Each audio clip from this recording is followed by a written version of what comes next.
In the quaint neighborhood of Maplewood, where families had lived for generations, a beloved mailman was a familiar figure, known simply as Mr. Tom. He had a warm smile for everyone, and he took pride in delivering the mail promptly and accurately. Children would eagerly wait for him, and even pets seemed to adore him. Yet, despite his popularity, nobody knew much about him beyond his friendly demeanor. One day, the tranquility of Maplewood was shattered when Mr. Tom mysteriously stopped coming to work. Without any explanation, a new mailman arrived, and his unsettling presence sent a shiver down the spines of those who encountered him. His name was never disclosed, and the residents simply referred to him as the new mailman. Unlike Mr. Tom's cheerful appearance, the new mailman exuded an eerie aura. His ancient, peeling mail truck seemed almost sinister, and the terrible sound it made as it rolled down the road made his presence unmistakable. His appearance was equally disturbing, with his skinny, hunched form and disheveled uniform that looked like it had not been changed for decades. As days turned into weeks, the unsettling incidents began to occur.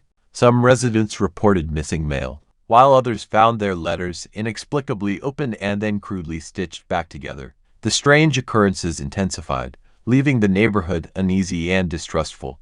However, no one suspected the new mailman after all. He was just an odd character with a curious personality. One day, as Jane, a young mother living in Maplewood, was preparing lunch in her kitchen, she caught a glimpse of the new mailman outside her window. His dreadful eyes seemed to pierce through her soul as he grinned at her with his crooked, yellow teeth. Shaken and unnerved, Jane decided to confront him, but when she stepped outside, the mailman had vanished. Terrified of encountering him again, Jane opted to avoid any interaction with the new mailman. Soon after, she noticed an unbearable smell emanating from her mail. The stench was so repulsive that it spread throughout the neighborhood, prompting multiple complaints. Each piece of mail reeked of decay, and residents began to grow suspicious of the new mailman's intentions. The situation took a chilling turn when reports surfaced of the mailman attempting to lure a neighborhood child into his truck. Panic swept through Maplewood, and parents were quick to involve the police. Furious and alarmed, they demanded answers about the bizarre occurrences in their once peaceful community. In a shocking turn of events, the police made a grisly discovery inside the new mailman's truck. The decomposed body of Mr. Tom was found hidden among the mailbags. It appeared that the new mailman had been impersonating him, wearing his uniform and driving his truck. The true fate of the beloved mailman sent waves of horror through the neighborhood, leaving everyone in shock and disbelief. The investigation into Mr. Tom's death and the new mailman's sinister actions unfolded over the following days. It turned out that the imposter had been intercepting mail to look for valuable items, identity information, and other personal details. He would open the letters, take what he wanted, and reseal them to avoid detection.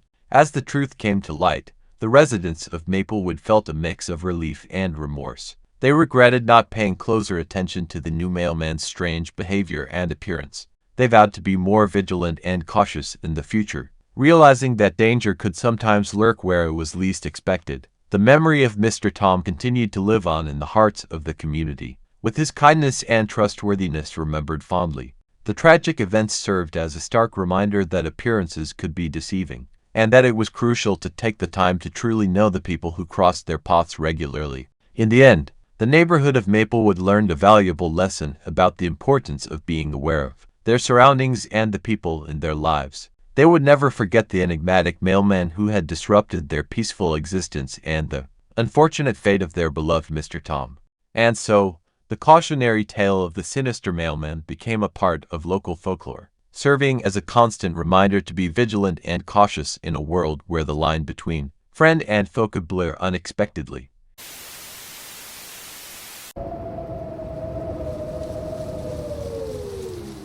In the quiet suburban town of Elmwood, nestled between lush greenery and friendly neighbors, resided a 10-year-old boy named Tommy. It was a sunny Wednesday morning when Tommy found himself at home, confined to the couch due to a nasty flu that had spread through his school.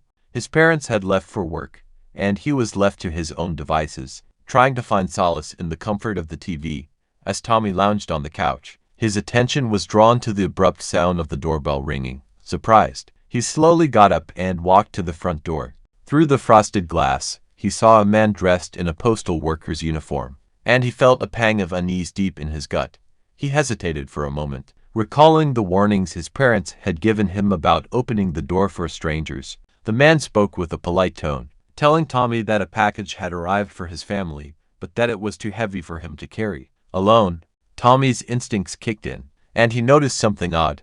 There was no mail truck parked in front of the house, and this wasn't the familiar mailman who always brought treats. Tommy asked about the regular mailman, but the stranger quickly concocted a story about him visiting family. Sensing danger, Tommy decided to play it cool and be cautious. "Where's your truck?" he asked, peering past the man, trying to spot the supposed vehicle. The stranger insisted it was just around the corner, out of sight. Tommy's heart pounded in his chest. His instincts were telling him that something was terribly wrong. Thinking quickly, Tommy came up with an excuse to avoid opening the door. "I'm sorry, but I'm not feeling well, and my mom said I can't leave the house today." The stranger tried to convince him otherwise, insisting it would be a favor to his mom, but Tommy stood firm. "I'll tell my mom to pick it up from the post office," Tommy offered. Hoping to buy time and get rid of the man, the stranger grew impatient. Realizing that Tommy wasn't going to cooperate easily, an idea struck Tommy, and he decided to pretend he would help the man after all.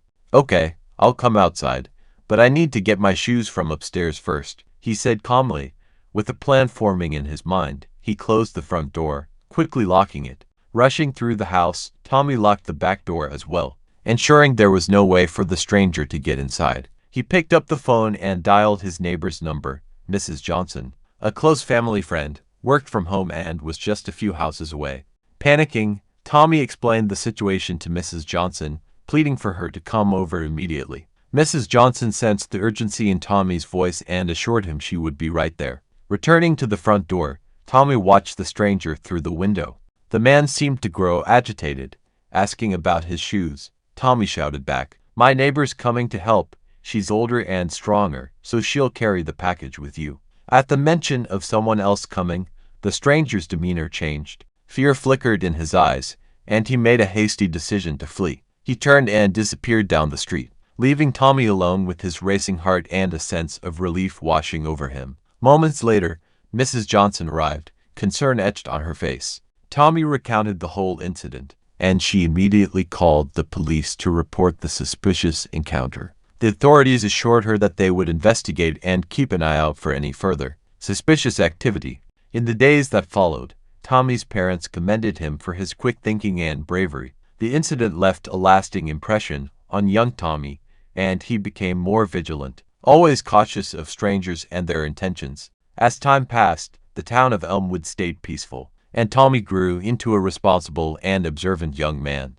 The stranger was never caught, and while the mystery of his intentions lingered, Tommy's actions that day had undoubtedly saved him from a potentially dangerous situation. The events of that day served as a constant reminder to Tommy and his family that dangers could lurk anywhere, even in the seemingly safe confines of their little town. But it also reinforced the power of trust, communication, and the strong bonds of a close-knit community, helping them weather any storm that came their way. And so, the tale of Tommy's courage and quick thinking became a legend whispered among the residents of Elmwood, reminding them to stay vigilant and united in the face of adversity.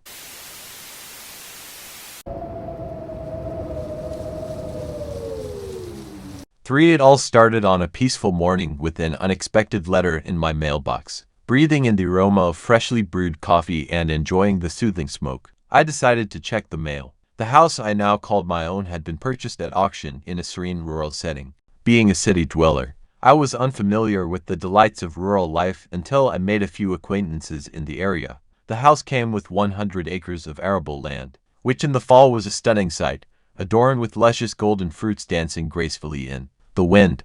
That morning, upon opening the mailbox, I discovered, to my horror, a lifeless bird inside. Deciding it was the work of mischievous children who had recently scattered toilet paper on the lawn, I tossed the poor creature aside. Its body was mangled as if mauled by a dog. The next day I found my mailbox mysteriously empty. Speculating that the mail might have been stolen by the same children, I decided to watch the mailbox early in the morning to catch them in the act. However, the next few mornings yielded no results. A week later my worst fears were realized. My mailbox was covered in blood. Nervously, I carefully opened it and discovered a mangled cat inside. The sight made me sick and I could hardly contain my disgust. Attached to the poor animal was a crude note with a disturbing smiley face on it. This evil act made me utterly disgusted and made me wonder about the perpetrator's sinister intentions. Having given the cat a decent burial, I tried to get on with my day. But the unpleasant events did not leave me unmoved. Determined to apprehend the culprit, I decided to bury the cat again and remain vigilant all night. Time passed, but there was no sign of activity until 3 o'clock in the morning, when I noticed movement on the opposite side of the road. Out of the cornfield came a mailman with an inexplicably creepy look. Bent over like an elderly man, he held abnormally long and awkward arms, and his head was held low as if he were searching the ground for something. Despite his frail appearance, the letter carrier moved with surprising speed. It was not long before I saw him retrieve the cat from its resting place, caress it as if it were alive, and hurry off in the direction of my house. Witnessing this ghastly ritual, I was horrified. He put the poor creature back in my mailbox and disappeared into the darkness. The fear that gripped me made me unable to leave the house that day, and I found temporary solace in slumber. When I went outside, I found the cat resting in the mailbox again. I moved the cat's body to another location, but curiosity and anxiety kept me vigilant throughout the night. Armed with a flashlight, I saw a tall, mysterious figure emerge from the fields and head straight for the spot where I had recently buried the cat. Unable to contain myself, I lunged at him screaming, "What are you doing?" To my horror, the man turned to face me and his look became even more intimidating. He quickly disappeared around the corner of the house, vanishing from my sight. This creepy encounter left me in deep shock. A week later, a new mailman came to take over, and the scary episode stopped. Several weeks passed and I was still haunted by the inexplicable horrors that were going on in my mailbox. I recounted my eerie experiences to the new mailman, but he claimed he had never heard of any such occurrences. I began to have nightmares at night, and during the day I found it increasingly difficult to go outside. Gripped by an overwhelming fear, the constant question of why I was being attacked plagued my thoughts. After 5 long months of torment, I finally made the difficult decision to move to another city. Seeking an escape from the constant fear and unanswered questions, I began to approach my new life with increased vigilance and caution. The memory of that evil letter carrier is forever etched in my mind, a grim reminder of a chapter of my life that will never be forgotten. But the worst of it all, as it turned out, was waiting for me afterward. About 2 months had passed since I had moved to my new place of residence. Everything was fine. I made friends with my new neighbors, and my condition was returning to normal. Until something happened. Early one good morning I opened my mailbox and see the same note with the same smiley face. My heart raced fast, all my thoughts were in confusion. I stood in one place for about an hour until my consciousness returned to normal. I realized that this unknown person was following me. But I didn't understand only one thing, who it was and why he had chosen me. This time I immediately called the police and told them everything to the smallest detail. The police are still investigating but have not been able to find or discover anything. Nothing else ever came into my mailbox. I never understood who needed it or what it was for.